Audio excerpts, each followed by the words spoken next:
गरीब साध साध सब नेक हैं, आप अपनी ठोरे, जो सतलोक ले जाएंगे वो साधु कोई और।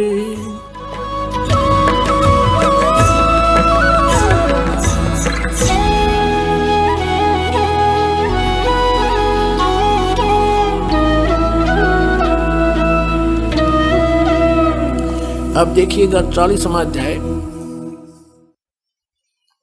इसमें हमने 15वां श्लोक मंत्र पढ़ लिया कि यहाँ तो वेद ज्ञान दाता अपने विषय में बता रहा। फिर यहाँ आगे हम 40वें अध्याय के 70वें मंत्र में यहाँ वेद ज्ञान दाता कह रहा है, हे मनुष्यों, जिस ज्योति स्वरूप रक्षक मुझ से अविनाशी यथार्थ कारण के आच्छादित मुख के तुल्य उत्तम अंग का प्रकाश किया जाता है, जो वह सूर्य व प्राण व सूर्य मंडल में पूर्ण परमात्मा है। पुरुष माने पूर्ण परमात्मा। तो ये लेना था हमने यहां से।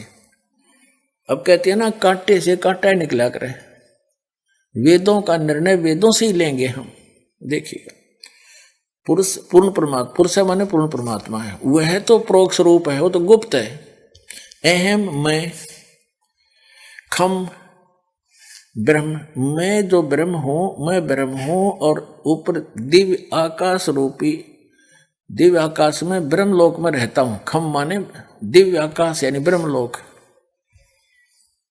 और ओम मेरा ऐसा, ओम ये सब का रक्षक मैं, उनका उसका ऐसा ओम जानो, ओम नाम जानो। इन्हें रंगा कर रखा था।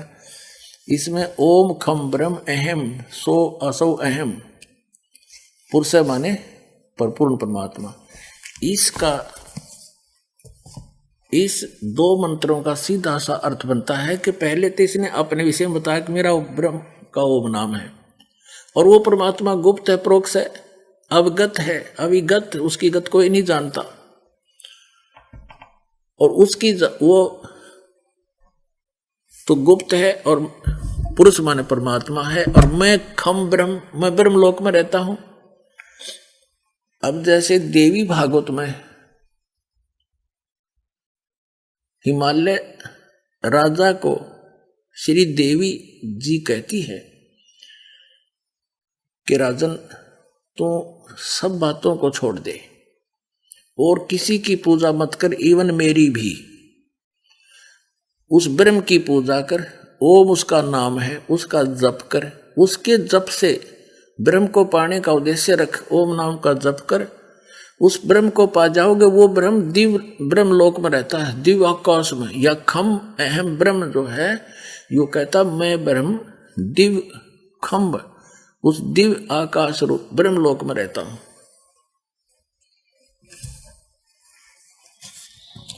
पुण्यात्माओं, ये जितने सदग्रंथ हैं, ये तो ये समझ लो एक वन है, वन फॉरेस्ट, और इसके अंदर जड़ी बूटियां हैं। जड़ी बूटियों को जानकार वैद निकाल लाता है। बाकी वन का हमने क्या करना हुआ, अपना रहा रहेगा। उसमें से जड़ी निकाल लाता है, औषधि बनाकर रगड़ कर दे देता है, रोग नाश हो जाता है। तो जानकार ही इन सदग्रंथों से ये तत्व निकाल सकता है। ये देखिएगा,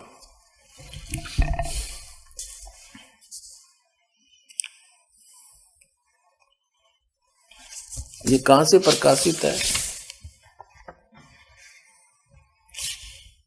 संपादक हनुमान प्रसाद पोदार चिमनलाल गोस्वामी।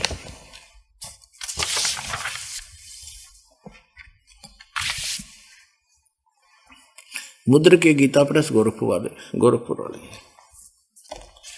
इसके 562 पृष्ठ पर आपको ले चलते हैं। ये 7वां स्कंद है,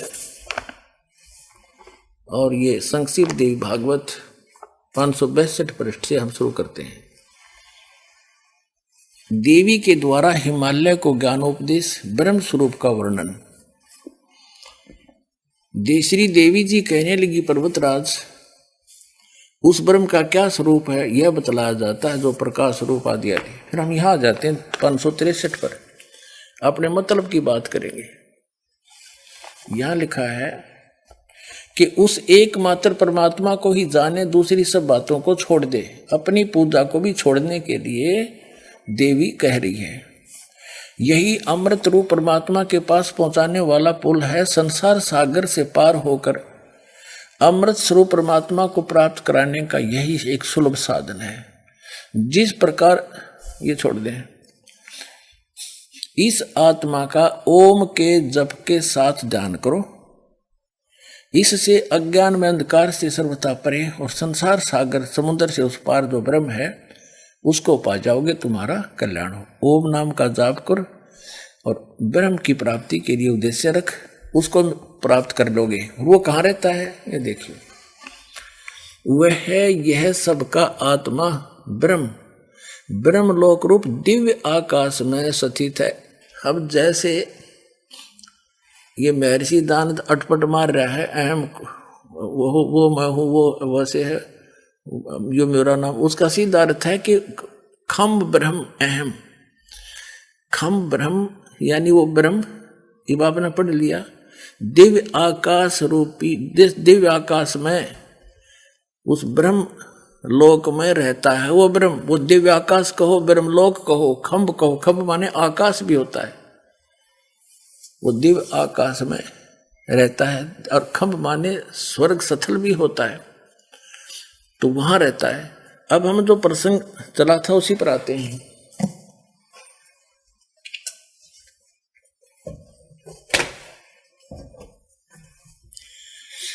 अब हमने यहां से लेना था पुरुष माने परमात्मा, और ये वेद ज्ञान दाता ब्रह्म है। ये कहता मैं ब्रह्म हूं, अहम खम ब्रह्म, और ओम ओम खम ब्रह्म अहम, मैं ब्रह्म हूं, मेरा ओम नाम है। ब्रह्मलोक दिव्य रूपी आकाश में रहता हूं, दिव्य आकाश रूपी ब्रह्मलोक में रहता हूं। और वो परमात्मा गुप्त है, वो तो प्रोक्ष है। पुरुष माने पूर्ण परमात्मा होगी सिद्ध। अब हम फिर लेते हैं यजुर्वेद को, ना इसको ऋग्वेद को। ऋग्वेद ये देखिएगा, मंडल नंबर 9, 10 इकट्ठा ही अनुवाद है। ये आपको दिखाया था, वही प्रकाशक हैं, ये अनुवादक हैं, ये इसके मुद्रक हैं। अब इसके हम फिर आ जाते हैं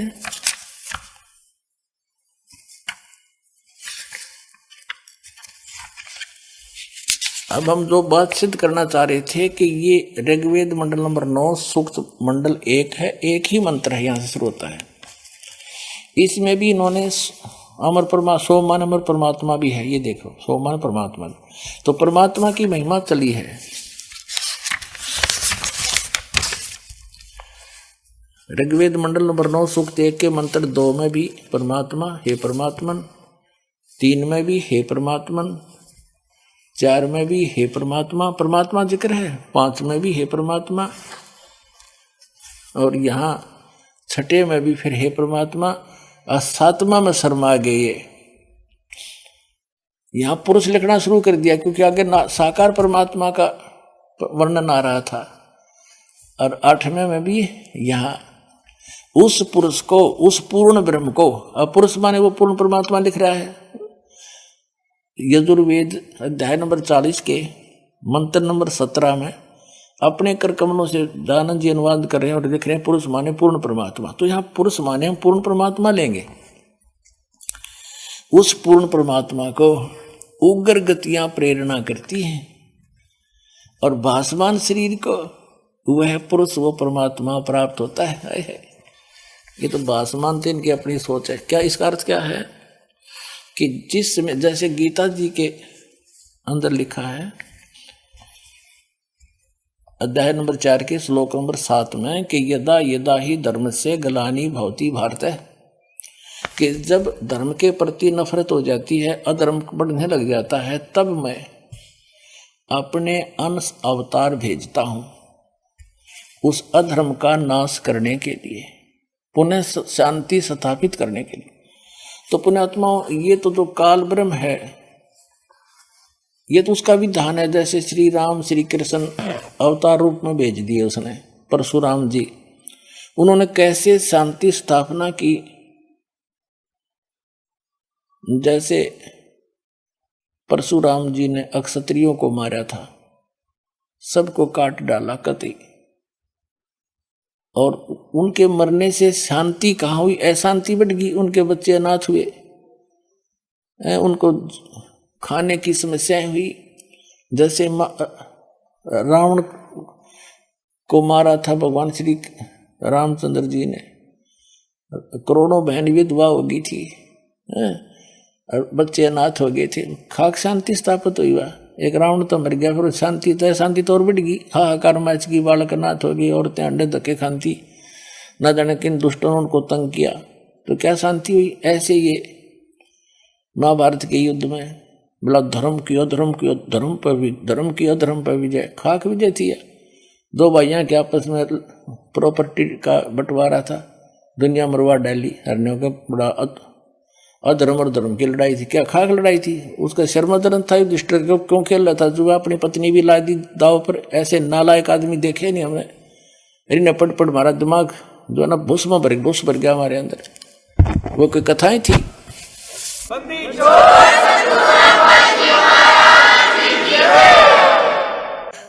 लेकिन ये तो है उस काल ब्रह्म के सत्र के भगवानों का शांतिकरण स्थापित करने का तरीका। ये तो दूनी आग लगा देते हैं।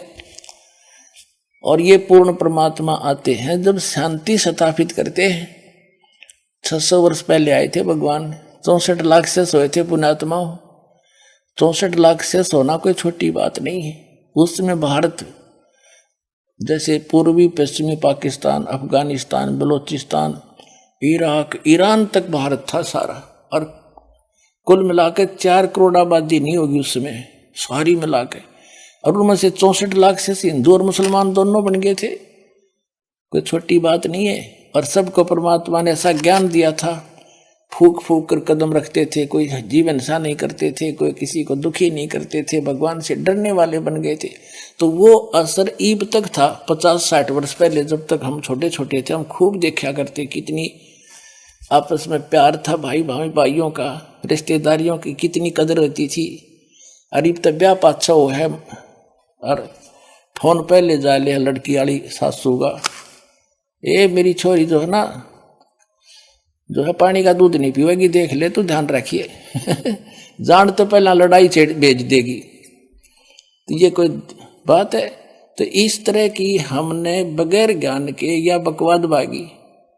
और अब वो स्थिति आ रही है, आप देख रहे हो समाचार पत्रों में, राजा लोग भ्रष्ट, जजों के ऊपर उंगली उठ रही है भ्रष्ट। यानी अधिकतर किसी ने देख ले, किसी ऑफिस में जाकर देख ले, और कहीं देख लो आपस में भाई बंटवारे में भाईचारा रहा, यानी एक माया दिखा, आग लगी पड़ी है। तो कहते हैं उस परमात्मा को वो उग्र गतियां, उसमें ऐसी परिस्थितियां हो जाती हैं, वो परमात्मा अपने बच्चों को पुनः शांति स्थापित करने के लिए आता है और ज्ञान को आधार बनाता है। परमात्मा की भक्ति देकर उनको वो सुख देता है, जो वो भौतिक सुख भी चाहते हैं उनको भी भगवान से ही आधार बनाकर उनको दिलाता है। और चोरी ठगी करने वालों के होने वाले पापों से परिचित कराता है। फिर वो पुण्यात्मा ज्ञान को समझ के किसी का बुरा नहीं कर सकते। हम छोटे छोटे थे ना, कोई गलती करता ना, नो क्या करता, तेना पाप लगेगा, ऐसा मत करना, वो वहीं छोड़ देता था बच्चा। अरे अब चाहे कुछ भी कह लो, इस बच्चे ने नो का होने दे, लगन दे, डर रहा नहीं। तो ये सथा अब फिर से परमात्मा की दया हुई है, हाहाकार मचा, तो इस दास को भेज दिया, भगवान नहीं आए थे, तो यही भी शांति फिर होगी। और यहाँ उसी का प्रमाण है कि जब 600 वर्ष पहले आए थे परमात्मा,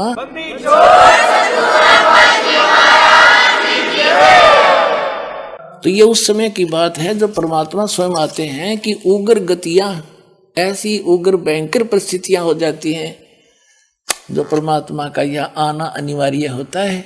अपने बच्चों को पुनः सेट करता है, बुराइयों से बचाता है, पापों से लदने से बचाता है। ये ज्ञान दिलाता देता है भगवान के तुम किसको अपना मान कर और बिरानी आग में जलन लग रहे, जो मिलना वो तुम्हारे मस्तिष्क में पूर्व लिखा हुआ है, इससे अधिक नहीं ले सकते, इससे कम नहीं रहेगा। पर ये दृढ़ता से कोई बताने वाला मिला ही नहीं हमने। और फिर भगवान ने कबीर साहब वो समझ सकती है, यदि आपको आवश्यकता है और आप पर कोई ऐसी समस्या आ गई और आपके भाग्य में नहीं है तो भी देगा यूं भगवान, क्योंकि ये समझ सकती है। तो भगवान से दो लाभ मिलेगा।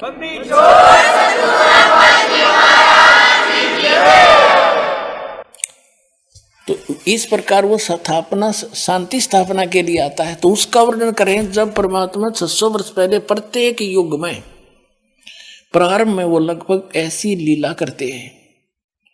600 वर्ष पहले आए थे, बालक रूप धारण किया था जो आपको प्रमाण दिया, और 25 दिन कमल के फूल पर आकर विराजमान हुए। 25 दिन के हो गए, कुछ खाया पिया नहीं।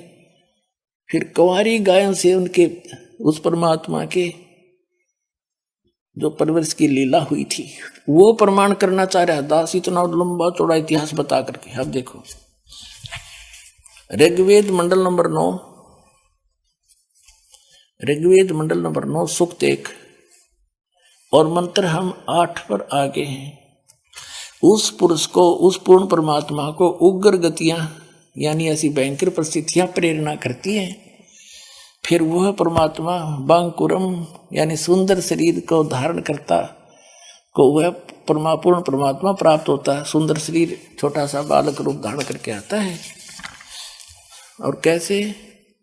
जिसमें 3 प्रकार से दूसरों का वर्ण माने कल्याण करने वाला, दूसरों का को दोनों धारण पोषण करने वाला मधुमेह शरीर मिलता है। अब 3 प्रकार से क्या है?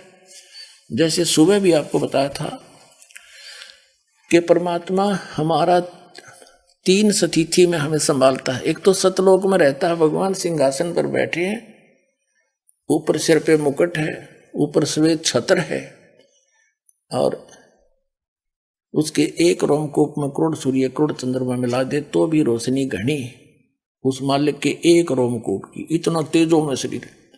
इसलिए वेदों में उसको अग्नि शब्द से, अग्नि से पुकारा गया। अग्नि माने तेजों में शरीर युक्त परमात्मा। और दूसरी स्थिति में वो एक प्रत्येक युग में शिशु रूप धारण करके प्रकट होते हैं। तब उनकी निसंतान दंपति उनको उठा ले जाते हैं। एक नीरुनिमा नाम के जुलाहा निसंतान थे, वो स्नान करने जाते थे, भगवान को वहां से बालक रूप में प्राप्त करके घर ले गए थे। फिर उन्होंने कई दिन तक कुछ आहार नहीं किया, तो कुंवारी गायों से उनकी लीला, परवरिश की लीला होती है।